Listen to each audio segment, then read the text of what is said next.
শিৱসাগৰ নগৰৰ সমীপৰ কাঠপাৰৰ ধ্ৰুৱ বৰুৱা আৰু মেঘালী বৰুৱাৰ কন্যা হিমাশ্ৰী বৰুৱাই আজি ঘোষণা কৰা হাইস্কুল শিক্ষান্ত পৰীক্ষাত সমগ্ৰ অসমৰ ভিতৰত ৬ষ্ঠ স্থান লাভ কৰি জিলাখনলৈ গৌৰৱ কঢ়িয়াই আনিছে। তেওঁ শিৱসাগৰ নগৰৰ ফুলেশ্বৰী উচ্চতৰ মাধ্যমিক বিদ্যালয়ৰ ছাত্ৰী। আটাইকেইটা বিষয়ত লেটাৰ মাৰ্কসহ উত্তীৰ্ণ হোৱা ছাত্ৰীগৰাকীয়ে মুঠ ৫৮৮ নম্বৰ লাভ কৰিছে। শিৱসাগৰ নগৰৰ বহুত ভাল লাগিছে, এনেকুৱা এটা ফল পাইছোঁ, যথেষ্ট ভাল লাগিছে।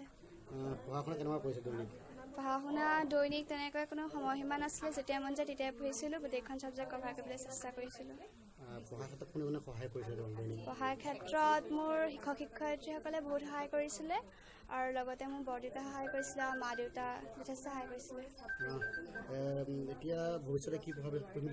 ভৱিষ্যতে মই বিজ্ঞান শাখাত পঢ়িম বুলি ভাবিছোঁ। পঢ়াৰ উপৰি তুমি কি কৰা? পঢ়াৰ উপৰি মই গান গাই আৰু ছবি আঁকি ভাল পাওঁ। এটা গীত গাওঁচোন। হুজুৰ মলয়া কোন দেশলৈ বাতৰি নিয়া, এই মাটিতে কহুৱা বনত এবাৰ ৰৈ কৈ যোৱা, তুমি ৰৈ কৈ যোৱা। হুজুৰ মলয়া কোন দেশলৈ বাতৰি নিয়া, এই মাটিতে কহুৱা বনত এবাৰ ৰৈ কৈ যোৱা, তুমি ৰৈ কৈ যোৱা। ধন্যবাদ।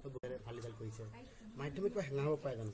মাধ্যম কেতিয়াও হেঙাৰ হ'ব নোৱাৰে, কাৰণ পঢ়াটো আমাৰ নিজৰ ওপৰত কথা আৰু মই ভাবোঁ মাধ্যম কেতিয়াও হেঙাৰ নহয়। এতিয়া যিহেতু ক'ভিডে মহামাৰী ৰূপ লৈছে, কিছুমানে ভয় কৰিছে বাহিৰত পঢ়িব বুলি। তোমাৰ ভয় কিবা আছে নেকি? তেনেকুৱা ভয় নাই, কাৰণ মই আগৰ পৰাই ভাবিছিলোঁ যে মই শিৱসাগৰতে পঢ়িম আৰু বেলেগ ছাত্ৰ ছাত্ৰীৰ ক্ষেত্ৰত হয় এইটো নিশ্চয় এটা ভয় হ'ব যে তেওঁলোক বাহিৰলৈ গ'লে তেওঁলোকৰ আতংক এটা আছে আৰু।